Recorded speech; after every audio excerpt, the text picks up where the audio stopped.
Hey guys, Jordan Thomas here, Cool Common Corporate. I am riding back from Baltimore to New Jersey. What I wanted to do today was talk about really what you can do with your Sunday to help set up your Monday and the rest of the week to be a bit better.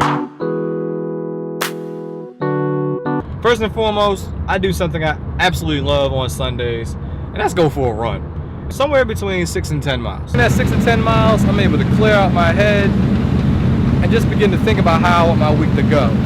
Second thing I do, and actually do this while I'm out running, is I listen to a long podcast about some subject that relates to my long-term goals. Usually I go to something like Tim Ferriss, because it lasts about 30 minutes to 2.5 hours. Now, if you've been following my High Five Fridays, just look at my website in general, you know I'm a big fan of Tim Ferriss. One of my favorite podcasts to date was the interview he did with Jamie Foxx. I usually get a lot of good book recommendations out of that, and I get advice from people who are in the arena.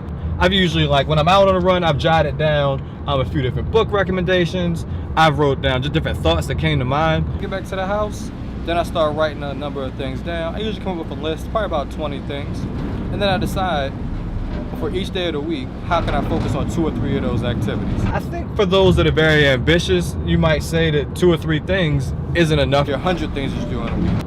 I would agree if there weren't going to be other things that come up during the week. Like, I'm a 9-to-5er. I don't control every element of my work, of my 24 hours. Usually about 10 of it belongs to HBO. And I'm cool with that because I enjoy the work that I do. I recognize, though, that I get another 14 or so hours throughout that day that I do have a lot of control over. So I'm going to, do my best to maximize that amount of time. The other nice thing about picking 2 or 3 things is it allows me to do my best work for those 2 or 3 things. I'd rather have a list of 2 or 3, do it excellently, and then perhaps finish a little bit sooner, and/or just decrease any amount of pressure that I would have on myself from, say, putting 10 things on the list. This is my secret weapon. That's it. This episode's over. Thanks for tuning in.